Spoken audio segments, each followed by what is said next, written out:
Diciendo que este sería el mecanismo que permite la apertura del capot. Básicamente, fíjense que algo que no había dicho, que el eslabón, que el capot es básicamente el eslabón acoplador o biela, que tiene movimiento de roto-traslación. Esto está un poquito en relación con lo que yo les decía hace un momentito, con cómo se tendría que mover este punto. Supongamos que este punto sea el extremo de este capot. Vamos para atrás un poquito. La punta opuesta de la que yo muevo para abrir o cerrar el capot. Esta punta, ¿sí?, que es la que está relacionada con el chasis, ¿sí? Puede ser o no puede ser importante cómo se mueva, ¿sí? Yo he dado ejemplos, por ejemplo, de un auto muy conocido, el 128, cuando antes era 128 y después se convirtió en Super Europa, nada más que abría al revés el capó, abría la bisagra o el mecanismo estaba en el extremo y abría en el sentido opuesto. Cuando era 128 común, no, acá había una bisagra como la de las puertas de la casa. Entonces este capot se abría como si fuera la puerta de una casa, o como son las puertas de acá de los autos. Pero después le agregaron una parte acá adelante. Entonces, ¿qué tuvieron? Si seguía siendo el mismo sistema, como si fuera una bisagra común, lo que pasaba que la punta del capó chocaba con la parte delantera. Entonces, ¿qué tenía que pasar? Que el capó, además de girar, de rotar, se tenía que desplazar, ¿sí? Para que de esa manera lográsemos que no chocara este extremo con otra parte del vehículo, ¿sí? Entonces, esas son las cosas que hay que tener cuidado. Bueno, y también les expliqué la utilización de los resortes como eslabones dentro de este mecanismo. ¿Para qué? Para transformar a este mecanismo en una estructura, que es el caso en que yo abro el capó, lo abro hasta cierto punto y el resorte aporta la fuerza necesaria para soportar el momento de volteo que genera esta masa descentrada respecto del punto de articulación. ¿Estamos de acuerdo? Bien. Este es otro mecanismo que si vamos para Mendoza, acá en San Juan no lo tenemos, desgraciadamente, porque si no significaría que estamos sacando petróleo del piso. Estas son las que normalmente se le llaman las cigüeñas.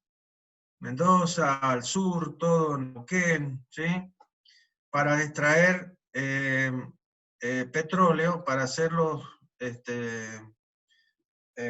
agujeros y colocar y bombear, una vez que se han puesto las tuberías, ¿sí? Bombear el petróleo, básicamente. Si ustedes ven, a ver si lo tengo más adelante mejor, no, es así nomás. Ahí. Entonces, si ustedes ven, nosotros tenemos una estructura. Esta pieza, básicamente, vendría a ser nuestro bastidor, que es esta pieza que acá tiene esta forma, esta forma. Que acá, esto está mirado de costado y acá lo vemos con cierta perspectiva y vemos que son realmente dos piezas. Son dos piezas que forman el bastidor de esta máquina. Y después están los eslabones que forman el mecanismo. Este es uno de los eslabones. Bueno, acá lo está mostrando el ingeniero Manuel. Acá tenemos el eslabón. este eslabón triangular, ¿sí? Y este eslabón celeste, que están agarrados todos al bastidor. Entonces, ¿qué es esto? Un cuadrilátero articulado, básicamente. Un cuadrilátero articulado donde el bastidor estaría indicado así, indicaría entre el punto de fijación o de rotación de este eslabón celeste respecto del bastidor de la pieza rígida, y este otro punto donde el eslabón balancín de entrada se articula con esta pieza. Entonces, los dos puntos de unión los unimos, y es este eslabón marrón que ha colocado el ingeniero Manuel Galdeano, que representaría para nosotros el bastidor de este cuadrilátero articulado. ¿Ah? Este cuadrilátero articulado es uno tal que ha sido sintetizado, o sea, ha sido generado, ¿ah? Para lograr que este punto que pertenece a este eslabón binario, ¿sí?, se mueve según una línea recta. Y es el punto que va a subir, va a bajar y va a mover a esta pieza que en la punta tiene un pistón que va a bombear el petróleo hacia afuera. ¿Estamos de acuerdo? Acá lo tenemos un poco más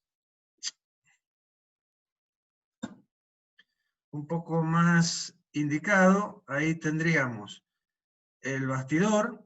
Acá tenemos el eslabón 3, que es uno de los balancines, el eslabón 2, que es el otro balancín, y esta pieza, que tiene forma triangular, no tiene por qué ser un triángulo así, ven que tiene otra forma acá, ¿sí?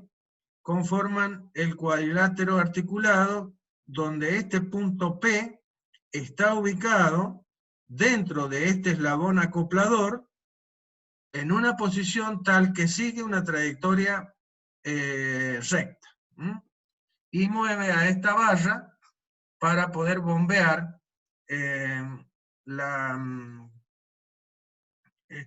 petróleo. Luego, esta pieza, ¿sí?, es la que va a recibir el movimiento de esta otra, que es la que recibe el movimiento de un motor, para que pueda subir y bajar. Bien.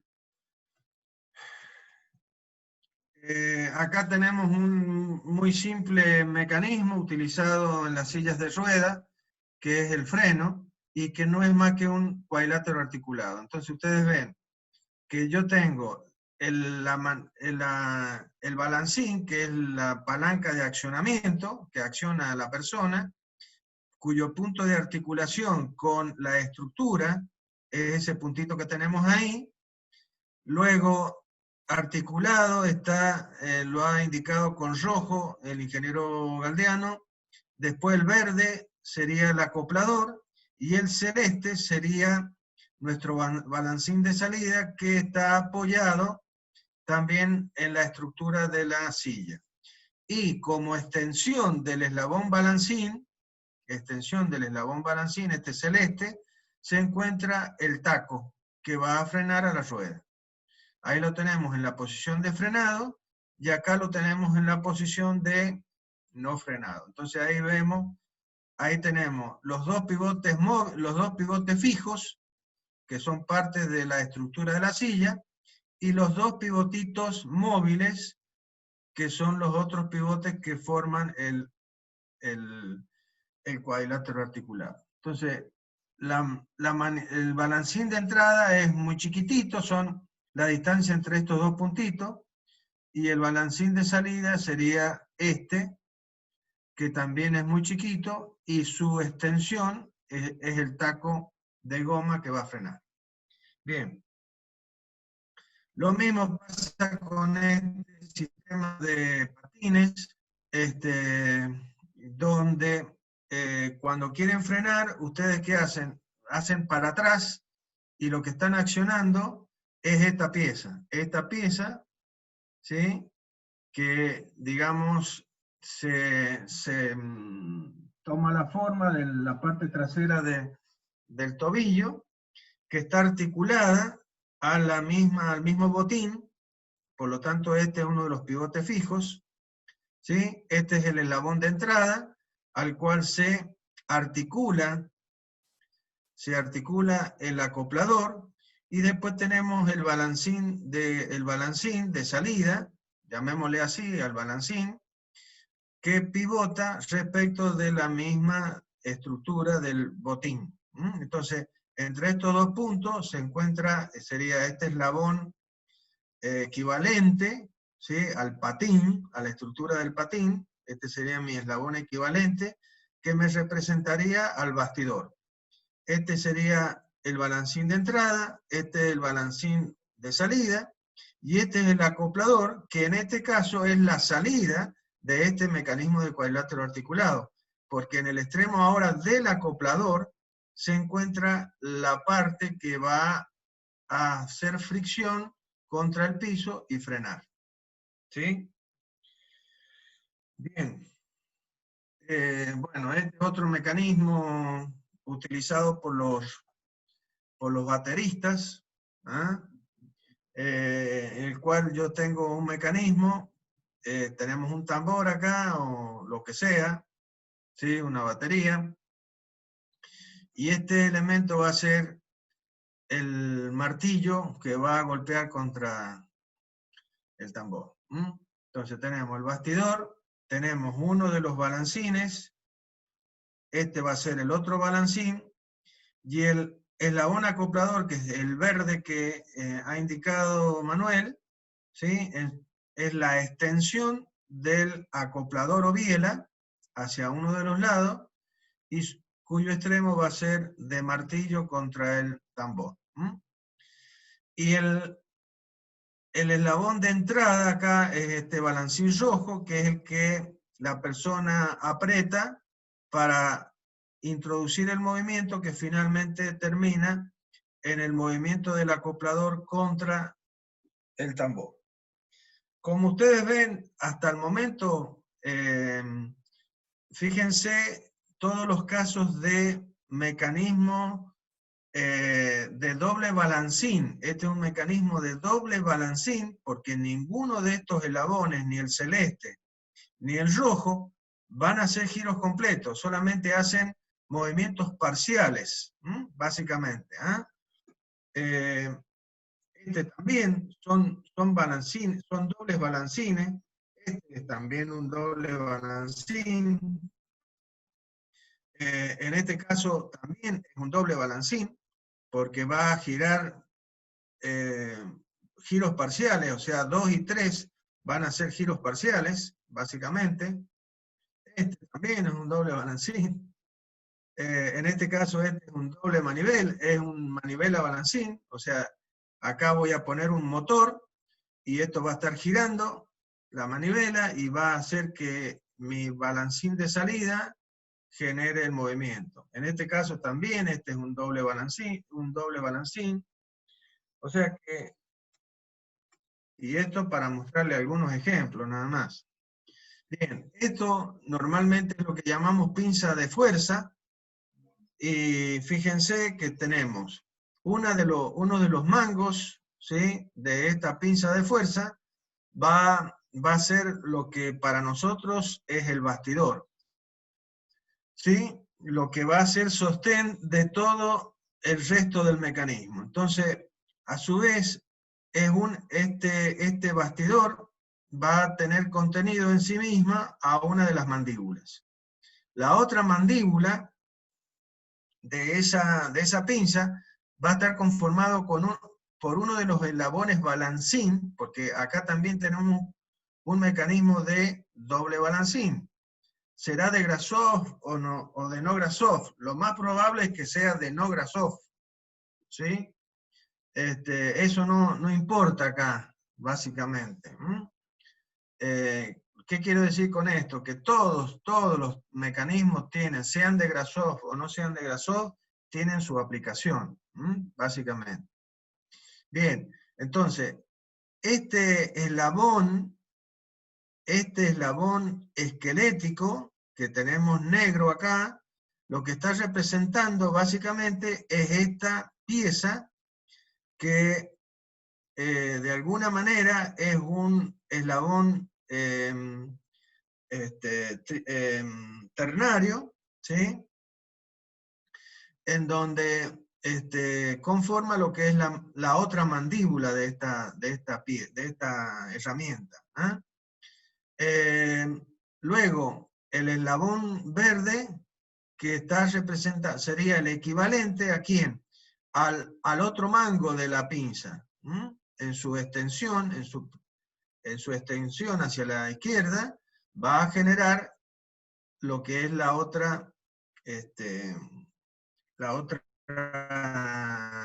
toma de la herramienta. Y esta piecita va a ser el otro balancín de este cuadrilátero articulado que tenemos acá. En este caso, este punto es un punto que va a ser flotante, aunque va a ser parte de este bastidor. La única cuestión es que yo lo voy a hacer regulable para que de esa manera me dé diferentes aperturas de esta mandíbula. Bien. Este es otro mecanismo, también muy utilizado, que está en es un descarrilador, o sea, es el que va cambiando las velocidades en una bicicleta, o sea, el que hace que podamos ir eligiendo los diferentes piñones, diferentes números de dientes que tienen los piñones, a través de esta cable de control, que lo tenemos en el manillar de la bicicleta, y vamos de esta manera accionando sobre este balancín, que tiene la forma de una rueda. Este balancín, este sería mi eslabón equivalente, ¿sí? Y que está relacionado a este otro eslabón, que también es un eslabón ternario, ¿sí? Y que es mi acoplador, y que por el otro lado se está moviendo en línea recta también, para desplazar el movimiento, y finalmente tenemos este otro eslabón balancín. Entonces esto realmente estaría formando un cuadrilátero articulado, donde estos dos puntos son los puntos de pivote fijos, y esto conformaría el bastidor. Este es uno de los balancines, el otro balancín, y este sería el acoplador. Bien. Y acá tenemos el caso de un mecanismo que tiene más de 4 eslabones, realmente tiene 6, va a ser uno de los ejemplos para solucionar, ¿sí? Que es básicamente una pala mecánica, ¿sí? Para excavar, ¿sí? Entonces, en esta máquina, esta valla, si bien se va a mover porque va a ser parte del mástil, que se va a mover para que esta pala pueda clavarse en el terreno, ¿sí? Y después separarse del terreno, como toda una pieza. Lo normal es que este mecanismo va a introducirse en el piso, en esta posición, pero una vez que esté en el piso, clavado, este eslabón, que es la pala, va a rotar. Entonces va a actuar todo este mecanismo con esto quieto, ¿no es cierto?, en la posición de clavado. Va a recoger, va a girar unos 90 grados, va a recoger la tierra y se va a elevar en esa misma posición. Entonces se mueve todo el conjunto.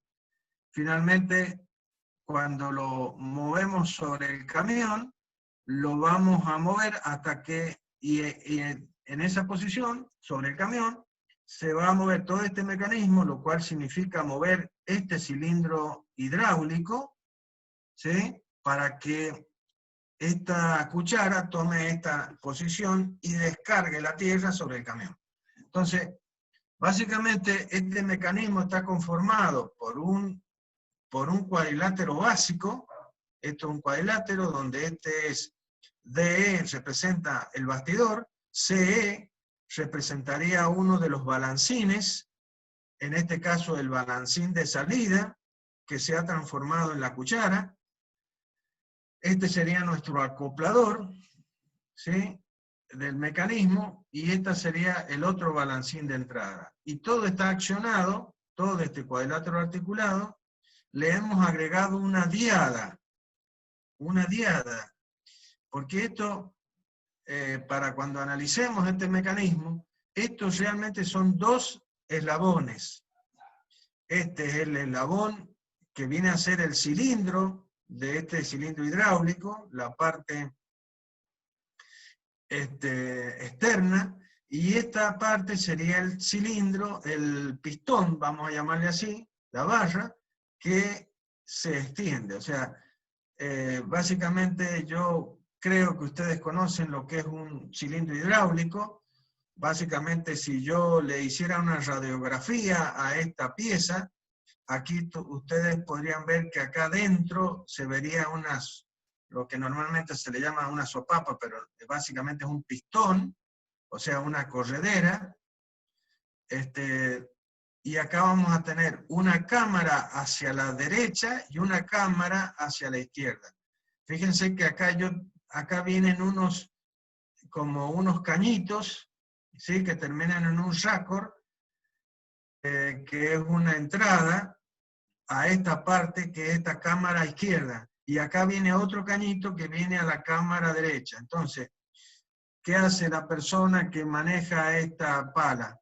Y con una de las palancas que tiene ahí en la cabina de mando, le manda o aceite a este lugar, ¿sí?, que cuando manda aceite acá, por esta otra sale el aceite, se devuelve, o le manda presión con aceite a este lugar, y de acá se va a ir al depósito. De tal manera que si yo quiero que este elemento rote en forma horaria, y tendré que mandar aceite acá. Y si quiero que rote antihorario, tendré que mandar aceite acá.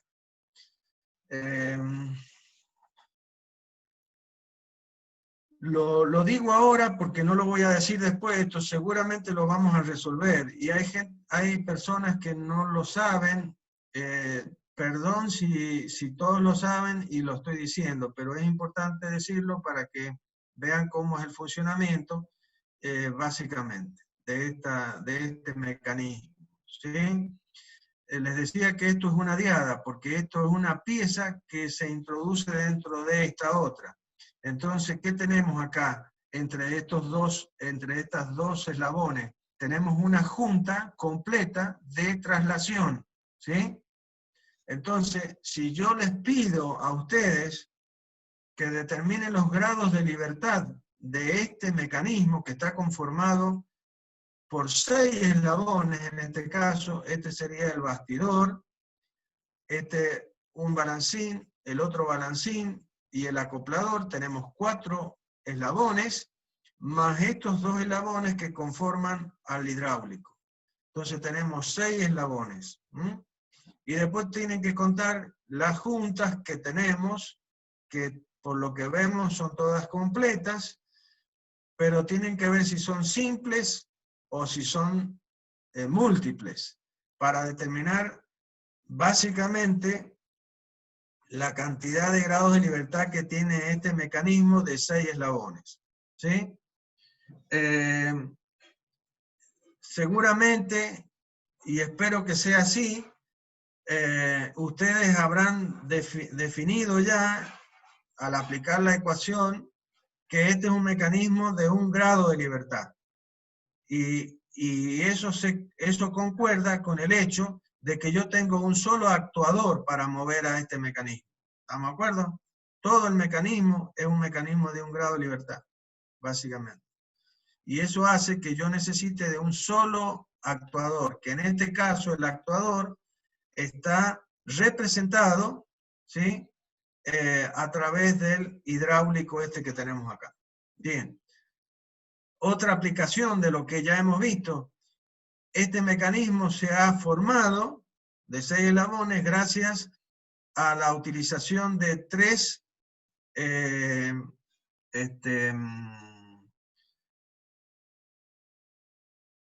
grupos estructurales. Este que es el bastidor con el eslabón binario, este es el binario de primera especie, y este es el correspondiente a la tercera especie, ¿sí? Una diada de tercera especie.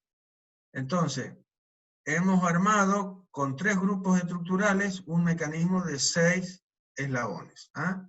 Que conforma este brazo de una máquina excavadora, retroexcavadora. Bueno, con todo esto, lo que hemos pretendido ver cómo son los mecanismos, qué tipo de mecanismos vamos a ver, todos los conceptos que tiene que haber, transformaciones, inversiones, grados de libertad, determinación de los grados de libertad, y cada una de las definiciones de juntas, pares cinemáticos y de los tipos de movimiento que tienen los eslabones, según su función, y su función y su movimiento.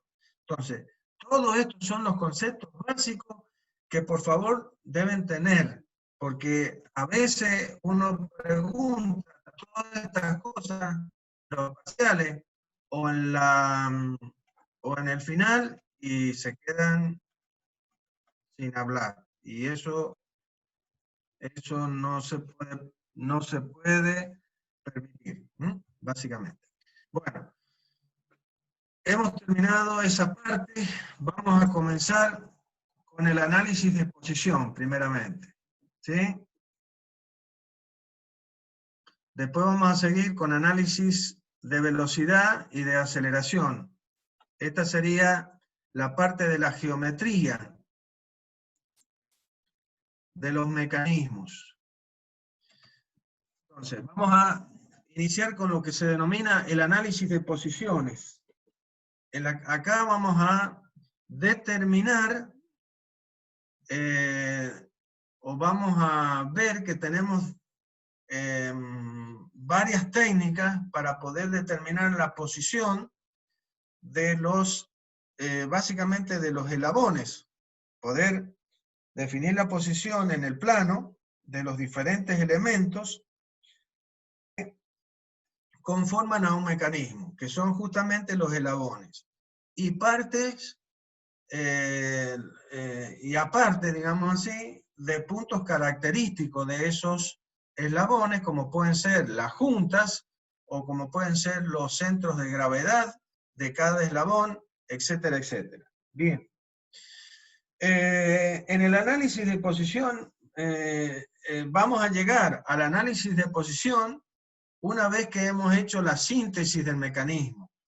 Yo tendría que haber seguido con síntesis ahora, pero voy a saltearla porque lo mismo la puedo dar más adelante a síntesis, con la idea de que podamos ver rápidamente, lo más rápido posible, lo que es la posición, velocidad y aceleración, o sea, llegar a la cinemática de los mecanismos, y de esa manera poder explicar cómo se puede resolver velocidades y aceleraciones, tanto gráficas como analíticamente, en los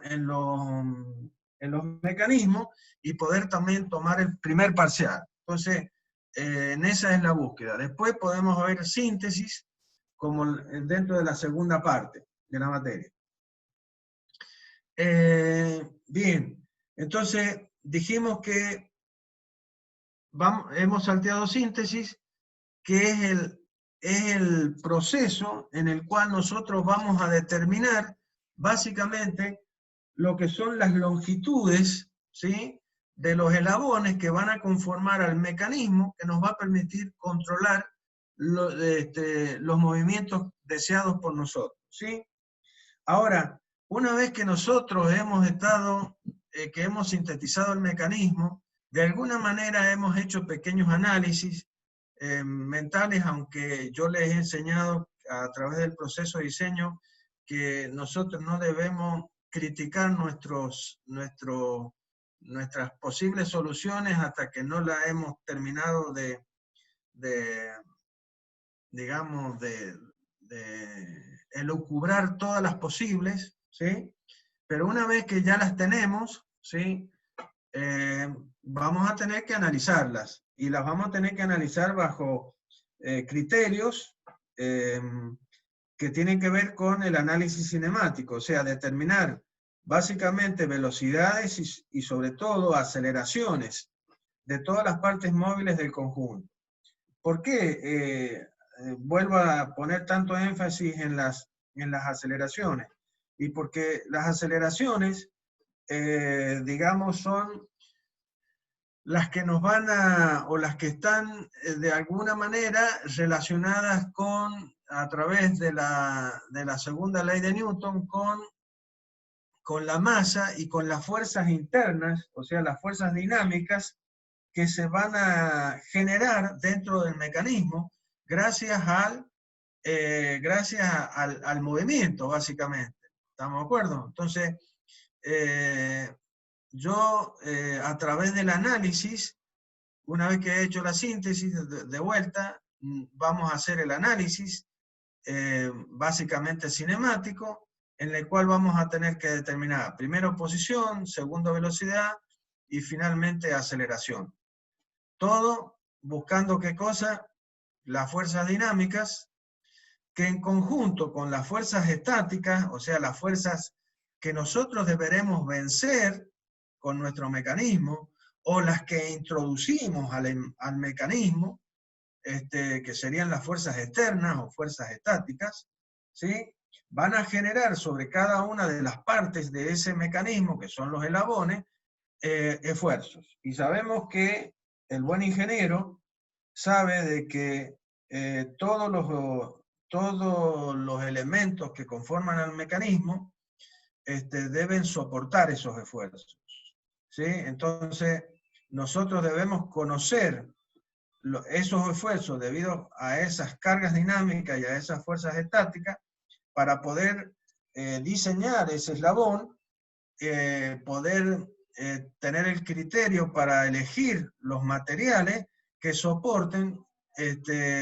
esos esfuerzos durante toda la vida útil. Es decir, esos esfuerzos deben estar por debajo de las resistencias, o sea, de